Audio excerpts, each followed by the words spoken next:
খুব দ্রুততার সাথে তাদেরকে কিন্তু ট্রাইব্যুনালের এই যে পেছনের যে গেট, ওই গেট দিয়ে তাদেরকে ঢোকানো হয়েছে।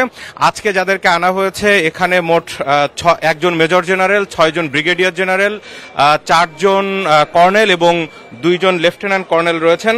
তাদেরকে কিন্তু মূলত 2টি মামলায় এখানে তাদেরকে গ্রেপ্তার দেখানো হয়েছে আগে, এবং আজকে 2 মামলায় তাদেরকে হাজির করা হয়েছে।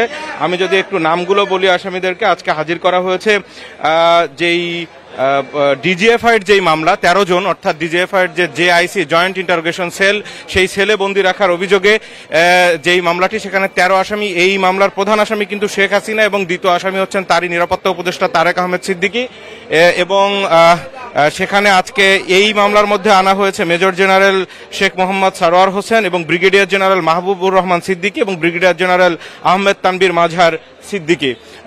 এছাড়া অন্য আরেকটি মামলায় র্যাবের যেই টিএফআই সেল বা র্যাবের যে আয়নাঘর, সেই আয়নাঘরে বন্দী রাখার অভিযোগে যাদেরকে আনা হয়েছে আজকে, সেখানে রয়েছেন এই মামলায় কিন্তু শেখ হাসিনা প্রধান আসামি এবং তারেক আহমেদ সিদ্দিকী তিনি রয়েছেন দ্বিতীয় আসামি হিসেবে, এবং তারা তো পলাতক আছেন। এছাড়া আজকে হাজির করা হয়েছে সেনা কর্মকর্তাদের মধ্যে brigadier general Jahangir Alam, brigadier general Tofael Mustafa এবং brigadier general Kamrul Hasan, colonel Anwar Latif Khan, colonel KM Azad, colonel Abdullah Al Momen, colonel Mashiur Rahman Jewel, lieutenant colonel Sarwar Bin Kashem, lieutenant colonel Saiful Islam Sumon এবং ব্রিগেডিয়ার জেনারেল মোহাম্মদ মাহবুব আলম।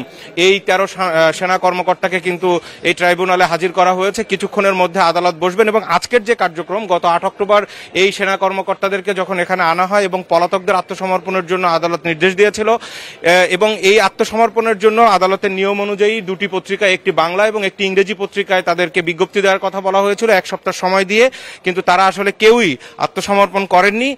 আদালত এখানে যেহেতু গত 22 অক্টোবর যখন তাদেরকে আনা হয়েছিল, সেই দিন আদালত আদেশ দিয়েছিলেন যে পলাতক যারা রয়েছে, শেখ হাসিনা সহ অন্যান্য যেই কর্মকর্তারা রয়েছে, তাদেরকে আত্মসমর্পণের জন্য পত্রিকায় বিজ্ঞপ্তি দেওয়ার। তো পত্রিকায় বিজ্ঞপ্তি দেওয়ার পরেও যেহেতু তারা আত্মসমর্পণ করেননি, আদালতকে এটি জানানোর পরে আজকে আদালত তাদেরকে আনুষ্ঠানিকভাবে পলাতক ঘোষণা করবেন এবং তাদের পক্ষে স্টেট ডিফেন্স লয়ার নিয়োগ দেওয়ার আদেশ দিবেন। দেখুন, এই যেই যারা পলাতক রয়েছে, বিশেষ করে ডিজিএফআইয়ের যেই গুমের যেই মামলাটি, সেইখানে কিন্তু ডিজিএফআইয়ের সাবেক 5 জন মহাপরিচালকও রয়েছেন।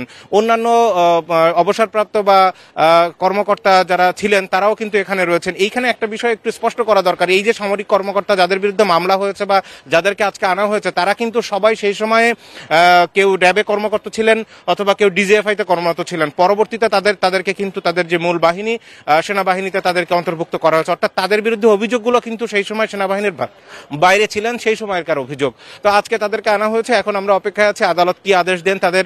এবং এখানে আরেকটি বিষয়, আদালতে তাদের পক্ষে যারা আইনজীবী রয়েছেন তারা একটি আবেদন করবেন, যেমনটা আমরা জানতে পেরেছি, যে পরবর্তী যে শুনানির দিন বা আদালতে হাজির হওয়ার দিনগুলোতে সশরীরে তাদেরকে হাজির না করে তাদেরকে ভার্চুয়ালি যুক্ত করা যায় কিনা। তবে এই আদেশের পুরো বিষয়টি নির্ভর করছে আদালতের উপর, আদালত সেটি অ্যালাউ করবেন কিনা সেটি এখন দেখার বিষয়। আর যদি তাদেরকে ভার্চুয়ালি যুক্ত করার বিষয়ে আদালত সম্মতি না দেন, তাহলে তাদেরকে সরাসরি কিন্তু এই আদালতে আনতে হবে।